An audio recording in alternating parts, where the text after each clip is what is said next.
B.ED এর বাবা সাহেব আম্বেদকর এডুকেশন ইউনিভার্সিটি ওয়েস্ট বেঙ্গলের এই ইউনিভার্সিটির আন্ডারে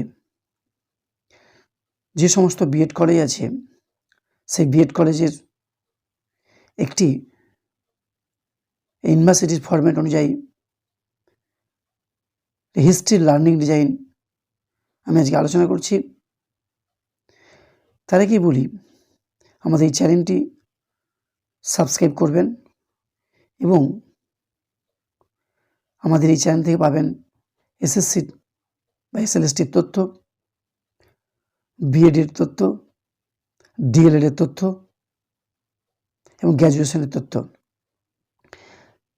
Pedagogy of a School Subject Part-1 1.2.7a learning design একটি হিস্ট্রি সাবজেক্টের আলোচনা করছি।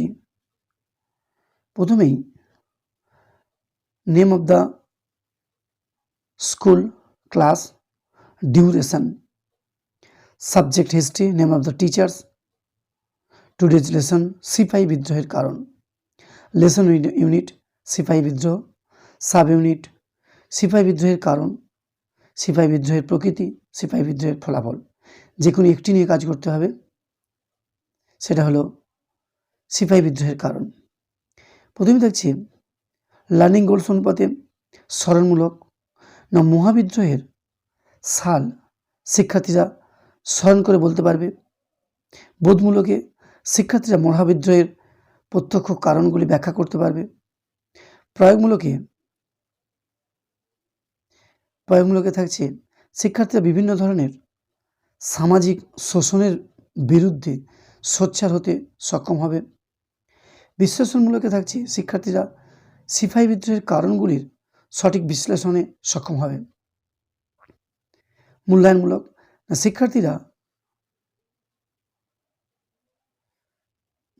শিক্ষার্থীরা সিপাহী বিদ্রোহের রাজনৈতিক গুরুত্ব নির্ধারণ করতে পারবে।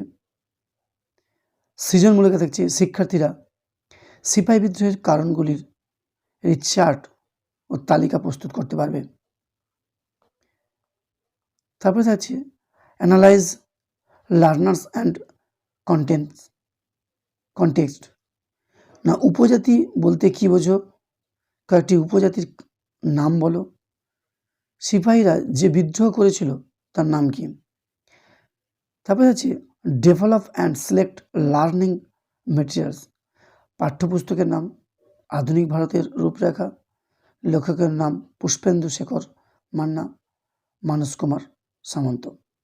টিচিং লার্নিং মেটেরিয়ালসের মধ্যে থাকছে সিপাহী বিদ্রোহের কেন্দ্র চিহ্নিত ভারতবর্ষের মানচিত্র, সিপাহী বিদ্রোহের কারণ সম্বলিত চার্ট, আর থাকছে সময়রেখা।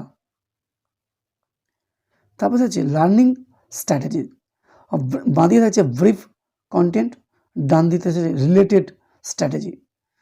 না কত সালে সিপাহী বিদ্রোহ হয়েছিল, না শিক্ষক মহাশয় ব্ল্যাকবোর্ডে লিখবেন কত সালে বিদ্রোহ হয়েছিল এবং শিক্ষার্থীরা তা খাতায় লিখে নেবে। বাঁ দিকে 2 নম্বরে থাকছে সিপাহী বিদ্রোহের বিভিন্ন কারণ, না শিক্ষক মহাশয় সিপাহী বিদ্রোহের কারণগুলি একটি চার্টের মাধ্যমে দেখাবেন এবং তা শিক্ষার্থীরা পর্যবেক্ষণ করে খাতায় লিপিবদ্ধ করবে। বাঁ দিকে থাকছে সিপাহী বিদ্রোহে অংশগ্রহণকারীদের নাম, শিক্ষক মহাশয় এটি চিত্রের মাধ্যমে অংশগ্রহণকারী নেতাদের ছবি দেখাবেন, শিক্ষার্থীরা পর্যবেক্ষণ করবেন। তারপরে থাকছে ডিজাইন ফর ইভালুশন, সিপাহী বিদ্রোহের কারণগুলি উল্লেখ করো, সিপাহী বিদ্রোহের প্রত্যক্ষ কারণগুলি কি ছিল তা ব্যাখ্যা করো, সিপাহী বিদ্রোহের গুরুত্বপূর্ণ স্থানগুলি ভারতবর্ষের মানচিত্রে চিহ্নিত করো, সিপাহী বিদ্রোহের মূল্যবোধ সম্পর্কে শিক্ষার্থীরা সংক্ষিপ্ত অনুচ্ছেদ রচনা করো। তাহলে এইভাবে হিস্ট্রির লার্নিং ডিজাইন নিয়ে আলোচনা করলাম B.ED এর। আপনারা এই লার্নিং ডিজাইনের ফরম্যাট অনুযায়ী যে নমুনা হিসেবে আলোচনা করলাম সেইভাবে কিন্তু আপনারা সেকেন্ড সেমিস্টারে 1টি এবং থার্ড সেমিস্টারে 7টি লার্নিং ডিজাইন বানিয়ে নেবেন। আজকে এখানেই রাখলাম।